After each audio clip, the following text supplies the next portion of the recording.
S'il te plaît, tu nous racontes une histoire? Oh oui, une histoire! Bien sûr, venez avec moi et installez-vous confortablement. Ah ouais! Pucci veut se faire des amis. Écrit par Mira Ganapathy, illustré par Rohit Kelkar et traduit par Sakuntala.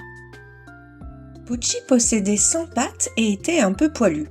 Non, il était très très poilu. Quiconque le touchait était pris d'horribles démangeaisons. La plupart des gens l'évitaient. Pucci ne voulait pas les voir s'enfuir en faisant des grimaces d'horreur à sa vue. Mais comme il avait si grands yeux, c'était difficile de ne pas les voir. Pucci vivait donc caché dans des endroits sombres, dans la boue, ou sous des feuilles, là où personne ne risquait de le voir, ou de hurler qu'il était laid. Il se sentit en sécurité pendant quelque temps, mais il finit par s'ennuyer. Pucci avait besoin d'un ami. Un jour, il prit son courage à 2 mains, brossa et nettoya ses poils avec une feuille et s'approcha d'une fourmilière située près de chez lui. « Bonjour !» dit-il à un bataillon de fourmis rouges en souriant de toutes ses dents poilues. Oui, il était vraiment très très poilu, même ses dents étaient poilues. « Au boulot ! Au boulot ! Au boulot !» scandaient les fourmis en transportant fièrement des morceaux de sucre et des déchets très lourds. Elle n'avait pas de temps à consacrer à des amis. Pucci renonça à être ami avec ses fourmis et alla discuter avec un escargot. Il semblait plutôt bien prendre les choses. « Bonjour !» dit-il gentiment à l'escargot. L'escargot rentra dans sa coquille en un temps record pour un escargot. « Je suis très timide !» cria-t-il du fond de sa coquille. « Tu ne voudrais pas plutôt m'écrire un petit mot ?» Mais Pucci n'avait pas de papier pour écrire et il préférait discuter. « J'ai peut-être besoin de rencontrer quelqu'un de plus extraverti que cet escargot, se dit-il. Mais qui ? Zzz, bzz, bzz. Un bourdonnement retentit. Pucci aperçut un petit nuage noir qui se déplaçait au-dessus de sa tête. « Oh, un escadron de moustiques ! Ce devrait sûrement être très agréable de devenir ami avec un essaim bourdonnant. »« Bonjour !» dit Pucci. « Du sang, du sang, du sang !» scandaient les moustiques. Ils remarquèrent à peine Pucci et poursuivirent leur vol à la recherche d'une dose de sang.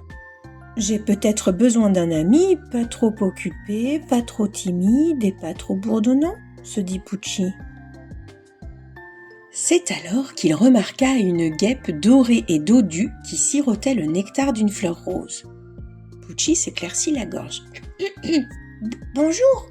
balbutia-t-il sur un ton nerveux. La guêpe était si jolie et si dorée qu'il ne put se retenir. « Veux-tu être mon ami ?» demanda-t-il. La guêpe éclata de rire. « Pourquoi voudrais-je être ton ami ?» répondit-elle d'un air pincé. « J'ai déjà toute une colonie d'amis. » Sur ce, elle s'envola vers son nid. Pucci eut envie de pleurer, mais ses larmes ne savaient pas duquel de ses 6 yeux couler. Il secoua tristement la tête et fila se cacher sous une feuille.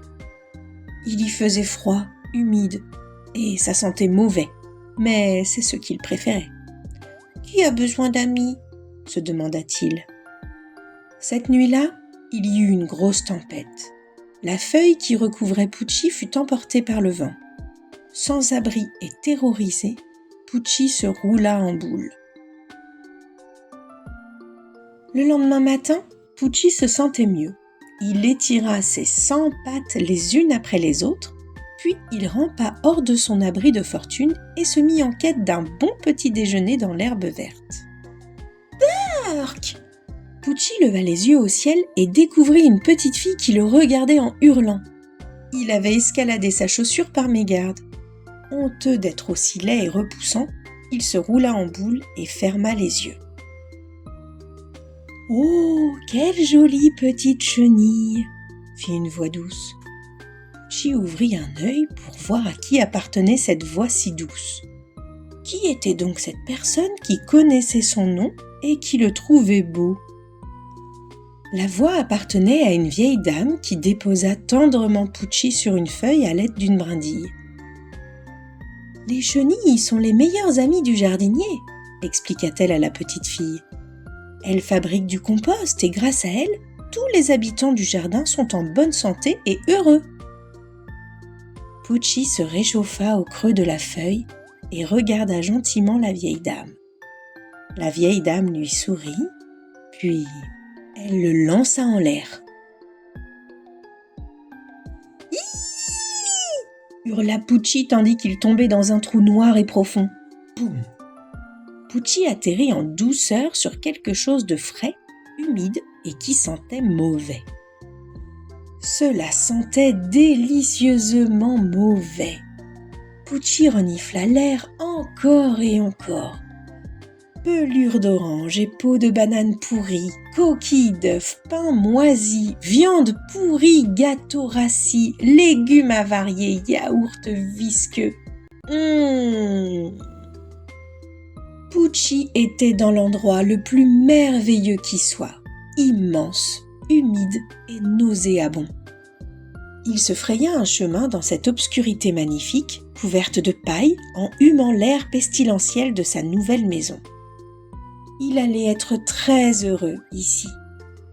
Soudain, une pensée lui traversa l'esprit. Allait-il se sentir seul, dans l'obscurité, sans personne à qui parler ? C'est alors que... « Bonjour !» fit une voix dans l'obscurité. « Veux-tu être mon ami ?» proposa une autre voix. « Qui es-tu ? Comment t'appelles-tu » interrogea Pucci. « Pucci » répondit une voix. « Pucci » répondit une autre. « Piucci » répondit encore une autre. « Pochou » répondit encore une autre voix. « Docteur Pucci » répondit une autre voix. « Pucci, santé » indiqua une voix. « Le Pucci » fit une autre voix. Tandis que ses yeux s'habituaient à l'obscurité, Pucci remarqua des centaines de chenilles de différentes formes et couleurs, remuant et fouillant la terre. Il était ravi. À partir de ce jour-là, il passa ses journées auprès de ses très nombreuses nouvelles amies chenilles.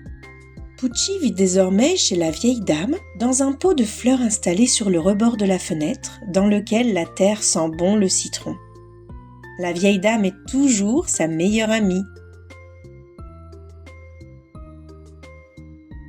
Pour retrouver facilement les histoires de Soise, abonne-toi à la chaîne.